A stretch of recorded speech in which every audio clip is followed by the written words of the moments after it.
시청자 여러분 안녕하십니까? VOA 뉴스투데이 시작합니다.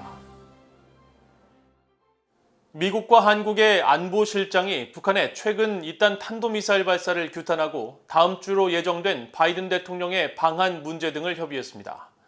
이런 가운데 북한의 거듭된 미사일 발사는 코로나 감염 등으로 불안정해진 내부 민심을 수습하는 한편 한국의 새 정부를 향한 시위 성격이라는 전문가 분석이 나왔습니다. 첫 소식 박형주 기자가 보도합니다. 제이크 설리번 백악관 국가안보보좌관이 12일 한국의 김성한 대통령실 국가안보실장과 첫 통화를 했습니다. 북한이 윤석열 정부 출범 이틀째, 또 바이든 대통령의 첫 한국 방문을 일주일여 앞두고 단거리 탄도미사일 3발을 발사하며 무력 시위를 이어간 시점에 미한 안보수장의 첫 협의입니다. 이번 통화에서 설리번 보좌관은 김 실장의 국가안보실장 임명을 축하했고 바이든 대통령과 윤석열 대통령의 회담이 폭넓은 미한 동맹의 힘을 확인하는 기회가 될 것이라는 데에 의견을 함께 했다고 백악관이 밝혔습니다. 또 두 사람은 북한의 최근 탄도미사일 발사에 대해 UN 안보리 결의 위반이라고 규탄하고 북한이 제기하는 위협에 대처하고 한반도의 완전한 비핵화라는 공동 목표의 진전을 위해 긴밀한 공조를 이어가기로 했다고 설명했습니다. 이어 바이든 대통령의 방한과 관련해 추가적인 세부 일정과 다양한 외교 정책, 또 우선순위에 대해 협력을 강화하는 방안도 논의됐다고 백악관은 밝혔습니다. 국무부도 이날 언론 논평을 통해 북한의 탄도미사일 발사가 여러 유엔 안보리 결의 위반이며 이웃나라와 국제사회에 대한 위협이라고 규탄했습니다. 그러면서 우리는 북한에 대한 외교적 접근 약속을 유지하고 있고 북한이 대화에 나서기를 요구한다며 한국과 일본의 방위에 대한 우리의 약속은 철통 같다고 강조했습니다. 이런 가운데 미국 내 전문가들은 북한의 거듭된 미사일 발사는 무기 프로그램 확대 외에 계속된 경제난과 코로나 확진 시인 등에 따른 대내외 정치적 의도가 있는 것으로 분석했습니다. The situation in North Korea right now has got to be a little bit unstable.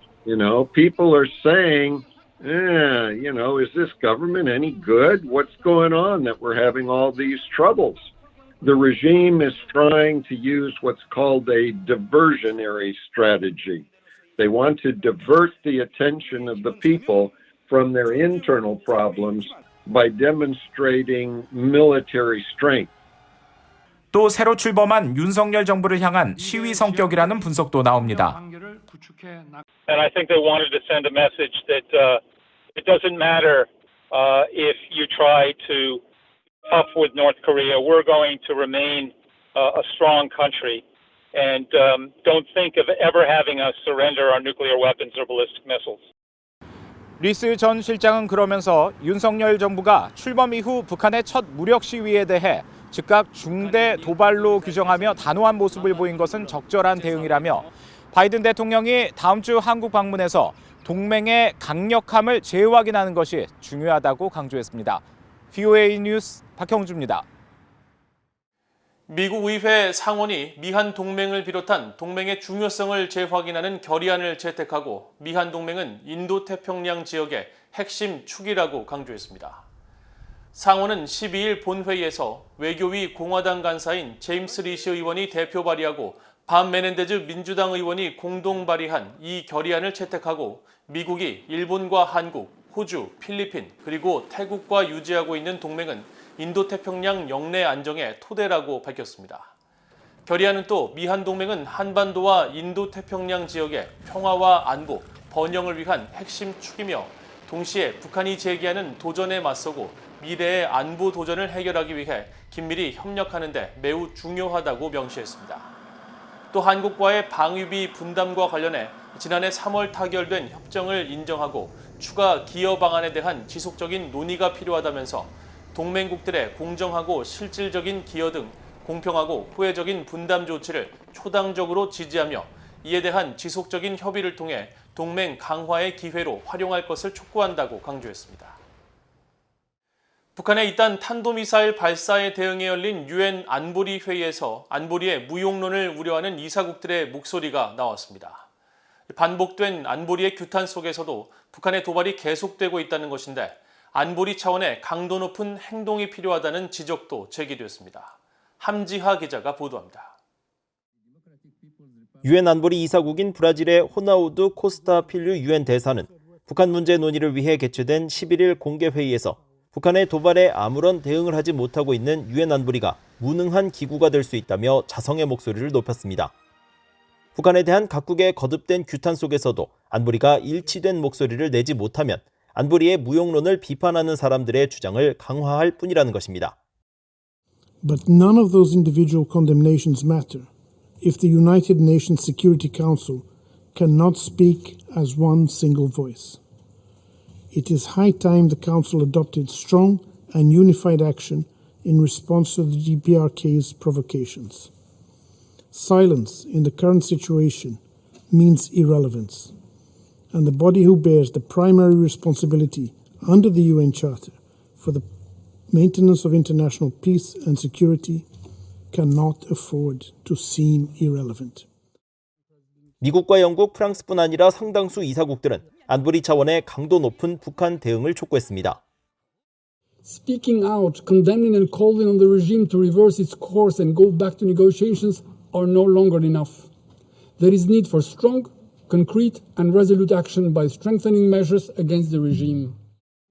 이런 가운데 관련국 자격으로 회의에 참석한 한국은 대화와 협력을 강조했던 과거와 달리 이례적으로 북한의 인권 상황과 CVID, 즉 완전하고 검증 가능하며 되돌릴 수 없는 비핵화를 언급했습니다. 또 안보리가 북한에 대해 강도 높은 조치를 취해달라고 주문하는 등 이전 문재인 정부 때와는 상반된 모습을 보였습니다. If the Council does not firmly respond to the DPRK's continued escalatory behavior, it will inevitably lead to more member states to deliberately ignore their obligations under multiple UN Security Council resolutions. Therefore, the Security Council must respond to the DPRK's repeated provocations with the adoption of a new resolution that contains robust measures corresponding to the gravity of the DPRK's behavior. 이날 안보리 회의에는 북한의 도발에 대한 일치되고 더 강력한 대응에 나서야 한다는 주장이 나왔지만 중국과 러시아가 미국이 제안한 새 제재 결의안에 반대하면서 안보리의 추가 대북 조치는 어렵다는 전망이 나오고 있습니다. VOA 뉴스 함지아입니다. 스웨덴 정부는 스웨덴의 북대서양 조약기구 나토 가입 추진을 북한이 비난한 데 대해 이 같은 결정은 스웨덴의 주권적 결정이라면서 정면으로 반박했습니다. 스웨덴 외무부 대변인실은 11일 관련 사안에 대한 VOA의 질문에 러시아의 침공은 유럽의 안보 지형에 근본적인 영향을 줬고 스웨덴에도 영향을 미쳤다면서 나토 가입 추진은 스웨덴 정부가 의회와 협의해 내린 독립적인 결정이며 이런 결정은 스웨덴에 달려있다고 강조했습니다. 또 북한 외무성이 러시아의 우크라이나 침공을 미국과 나토, 서방의 탓으로 돌리는 데 대해서는 러시아의 무력 행사가 정당화될 수 없다고 반박했습니다. 앞서 북한 외무성은 지난 6일 핀란드와 스웨덴의 나토 가입이 현실화할 경우 발트해 지역의 군사적 균형이 파괴되고 러시아와 나토 사이의 군사적 대립이 격화될 것이라며 비난했습니다. 신종 코로나 바이러스 감염자가 단 한 명도 없다고 주장해온 북한이 첫 확진 사실을 인정한 것과 관련해 WHO 세계보건기구가 북한 보건성과 접촉하고 있다고 밝혔습니다.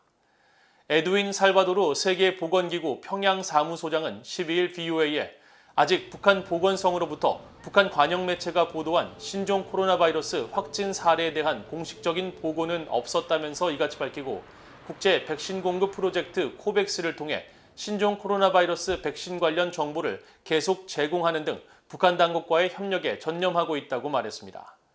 한편 북한의 거부로 코로나 바이러스 백신 배정을 취소해온 코백스는 북한이 처음으로 신종 코로나 바이러스 확진 사실을 인정함에 따라 대북 코로나 바이러스 백신 배정 계획에 변화가 있을 수 있냐는 VOA의 질문에 북한이 백신 접종 프로그램 시작을 결정하면 코백스 목표에 따른 기준 등을 고려해 북한에 다시 백신을 배정할 것이라는 기존 입장을 재확인했습니다.